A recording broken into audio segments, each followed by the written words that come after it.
Hey John from Fat Stacks here. In this video I'm going to go through 4 key criteria I use to choose a niche with the potential to go viral. I use the term viral really loosely. I'm not talking about, I'm getting 10,000 shares for the content I'm posting to Facebook. Never had that before in my life. I'd love it, but I'm not getting it. What I mean by viral is a niche that is engaging, that you can consistently post to social media, expect it to get shared 10, 20, maybe a good one would be 50 to 100 times, which is going to generate a lot of traffic. It's also something you can do with work with Pinterest, Tumblr, and so forth, that ultimately your social channels can be a good source of traffic for you. And not all niches are good with social media. A lot of them are, so it's great. There's a lot, and that's what I want to go through in this video. It's just really give you some guidelines and going about choosing a niche with some with the ability to use social media as a serious traffic driver. All right. So just to give you an idea here, traffic volume, I launched this particular blog in February 2014. In around August to September, 1 month, I had that was when I hit over 1 million page views in a given month, and that was really exciting. The first time I ever had a blog that went over 1 million. And it's largely social media. I still get 125,000 organic search visitors from that, which isn't bad achievement in 8 months either. So this is what we're talking about, and this is just being able to create some engaging content and being in an engaging niche. So the first criteria I think that's important is it's visually based. The reason for that is images and videos do really well on social media. They just do. I mean, I've posted text-based articles, and they just don't do well. Now lists with a great headline can do really, really well, and you could definitely come up with some other stuff. But generally speaking, when you're going to look at the stuff that's going viral, that's getting shared a lot, it's going to be visually based because images tend to do well.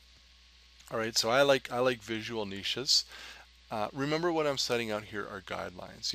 At the end of the day, when you're thinking about a niche, right, and you're going to incorporate social media in it, because social media, the cost per visitor is so low, and you can build up a really good traffic sources that you have a large degree of control over very, very quickly. All right, and that's what's really important. Think about your niche. Is it something that there's a large group of people, and I'll cover size, that will consistently share and engage with what you're posting? All right, medical type conditions, nah, not going to happen. It's probably very good for SEO type traffic, but not so good for social media. You want to think of stuff where it's entertaining, it's fun, it's humorous. Hobbies and enthusiast type stuff, they share that really well too. So things that people are proud to share, are proud to say, announce to their friends on their timeline and on their Pinterest boards and all that, and say, hey, this is cool, this is what I like, I'm interested in this, I want to share this with you, because that makes up part of my identity. That's who I am. It's important to me.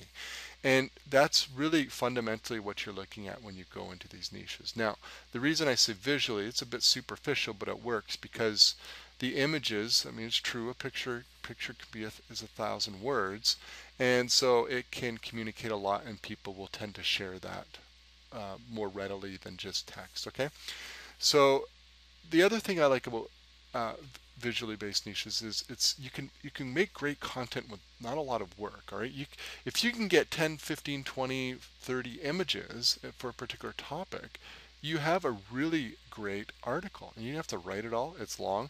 You can certainly add some text, but it's just an easy way to do it. You can even go and just create, get 3 cool videos off YouTube that are related and that's topical, and add some text to each one underneath or above, and you have a good post, and you didn't have to do a whole lot, and it has the potential to go viral. Now, this last point's important. It's not either or. Okay, I do both. I publish media rich posts and galleries, and I publish text-based stuff too. Okay, so it's just you embrace both, do both. And what I do is really kind of a hybrid approach for traffic. I get most of my traffic from social media, but I have a view, a foot in the camp of the organic search traffic, and I publish a lot of content with the view that I'm going to slowly build up my organic search traffic volume month after month after month with a long-term view. So I'm doing both, all right? And if any niche that you're in, I do recommend that you do both as well. All right, the niche needs to have wide appeal, needs to be big. All right, arguably, these are markets. Some people might say, "That's not a niche. It's just too big. That's not a niche." Okay, fine. I got it.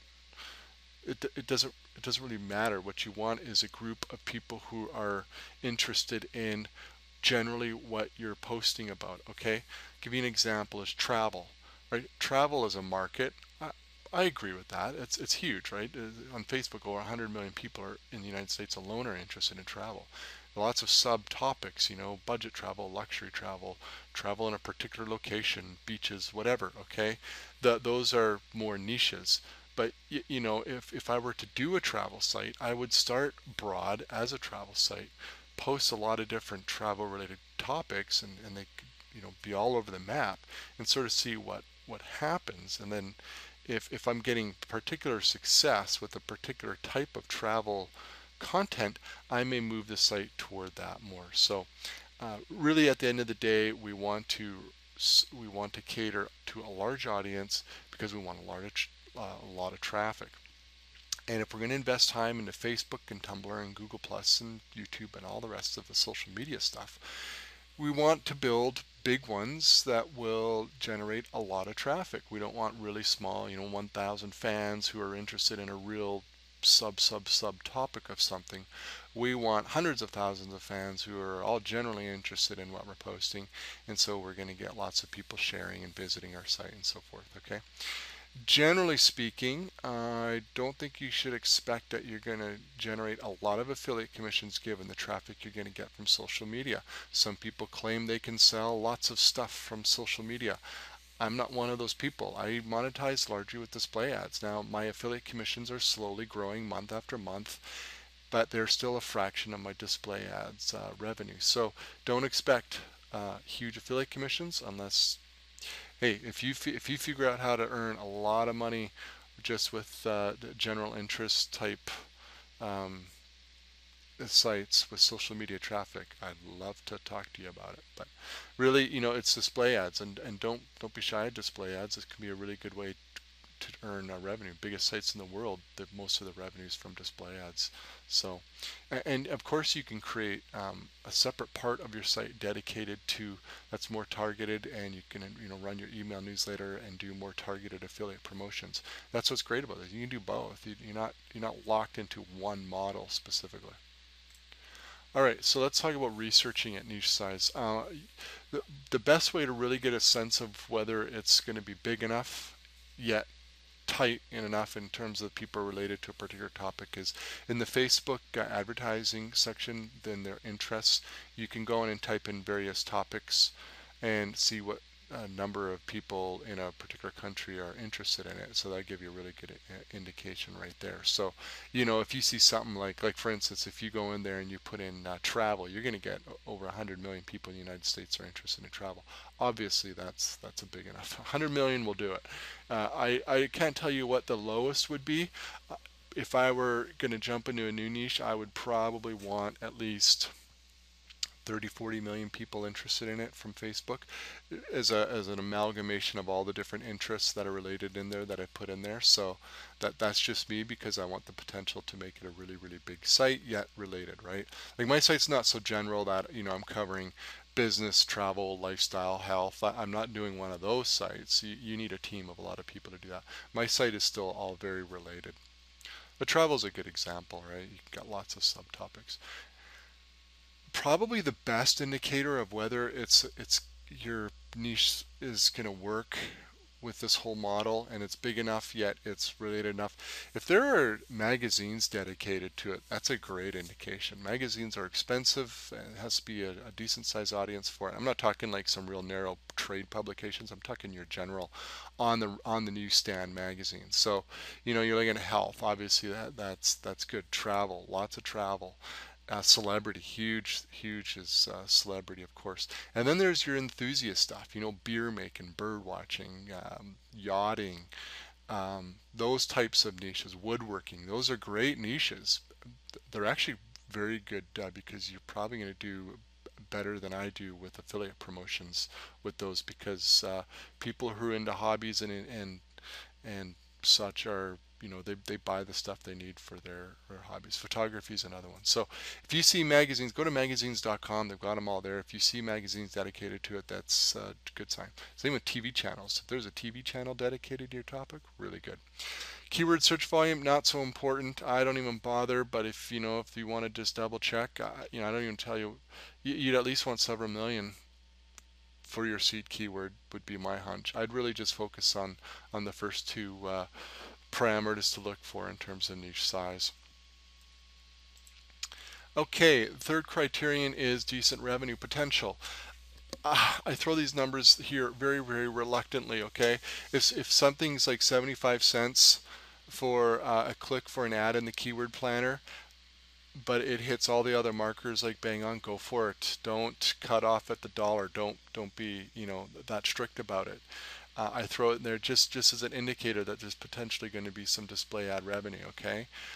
If you get, a million visitors a month and your clicks are 30 cents, well, okay, that's, better than 400, I don't know, 300,000 visitors and clicks are 60 cents, all right? So um, just sort of use your head, right? You just want to make sure that there is actual potential ad revenue.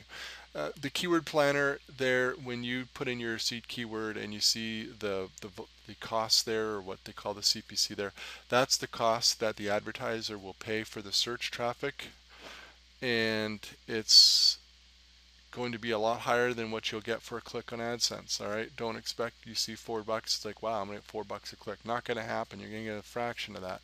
Generally, I would look at it and say you might get between a quarter and a third of the amount that's reported there. All right, so you get so you see $3 for a particular keyword, assuming all is good on your site and everything, you might get 80 cents a click for the United States for that, maybe $1. So it does fluctuate. It's not super scientific, so it's just, these are just sort of guidelines. All right, if your niche is paying out 5 cents a click, I'd avoid it. That's the only reason you're really checking that out, is just to avoid like ones where there's just absolutely no money in it whatsoever. If you see stuff like $3, $4, $5 a click, that's good stuff. All right, affiliate opportunities. Some niches are going to be better than others. Travel has some good affiliate opportunities. Photography has some good. Enthusiast stuff has much better affiliate promotion opportunities than, let's say, celebrity, or trying to think of some other just sort of general interest. Humor, not going to, horror, people who are into horror, it's a big market and go viral. Those aren't going to generate a lot of affiliate promotions, but enthusiast stuff, especially like where there's going to be the, both options of digital products and physical products in order to pursue the hobby, is really good. I wouldn't expect click-through rate, conversion rates really, really high. You need lots of volume, and even then, most people who come from social media aren't really in a buying mode. But that's why you want to sort of have your foot in the whole long-term organic search traffic, and start, once your site gets some authority, you start publishing content that's going to work well and get some organic search traffic, people looking with commercial intent, looking to learn about particular equipment and courses and whatnot, and then your site can serve that group of people as well. And those traffic sources coupled with that type of content is going to convert much better in terms of affiliate promotions. So you want to do it all in the long run. You do it all just because that's you might as well. CPA like Peerfly and Everblue and all that, you definitely want to test it on your site. It doesn't work for mine. I've literally tested probably 50 to 75 different CPA offers, and none of them really worked. But it could work well on your site. So just test it, because some of them can be really lucrative. You can make a lot of money with it. And at the end of the day, when you're getting lots of traffic, lots of social engagement, you've got lots of content and it's good content, and you're getting repeat visitors and you get multiple page views per visitor, and all these really good metrics, what happens is your site grows in authority. The search engines will recognize it. You do not need to go out and build a bunch of spammy backlinks. I get over 100,000 organic search visitors per month, and I haven't built a single backlink other than linking to it from my social media channels. So what you want to do is you want to leverage that authority, and then once you're at that stage, maybe 3 to 6 months in, you're going to start publishing long tail keyword targeted articles promoting various products and courses and whatnot with as an affiliate, and so you can get that organic search traffic and generate revenue from that end of it as well. So really that's how I go about looking for niches. You know, it's not going to obviously pinpoint you. The end of this video doesn't say, voila, here's 10 niches you should go do, because I don't even know all the niches out there. There's so many niches that would work with this. Really all I can say is, you know, here's the approach to think about it. Here are some guidelines to follow, and you're just going to sort of have to dig around and look and think about it. Think about, is this a niche that people are going to share that's going to work on social media? Is it a niche that I can then parlay into some decent affiliate promotions down the road once I get some authority and some traffic? And it's really how you have to think about it. I do offer more information. I have a special free report. There's a link here. Just you can go grab that. You know, I'm doing quite well with one niche site. It's mostly display ads, but the affiliate promotions are growing month after month too. So anyways, hope this gave you some ideas about how to go about choosing a niche. It's a lot different than the old school strict SEO models where everybody's in the same weight loss and medical conditions and dating and so forth niches. Those niches are still great and they're still highly lucrative, but it's a little bit of a different mindset here. For me, it's all about building just an awesome site that people are going to come to. I've got a 28, almost 29% repeat visitor rate on my site that tells me people just keep coming back. And you know, build something that people really enjoy, and you can make money from it because you'll get lots of traffic. I mean, this 40K, most of it's display ads. Don't let people tell you AdSense and media.net and all that is a lousy way to monetize. I mean, you know, it's worthwhile. It works. You know, if I could see, if you're in a really tight niche, you're getting 100 visitors a day and you're promoting a ClickBank product or some physical product that spits off, you know, $100 commission, and you're selling 3 a day with 100 visitors, obviously AdSense would be the worst monetization option in that scenario.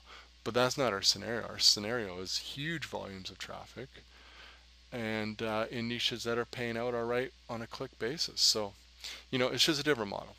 Hope this gives you some help choosing a niche. Check out fatstacksblog.com. I've got quite a bit more info there as well, and free report that's very valuable. A lot of good display ads tips in there especially.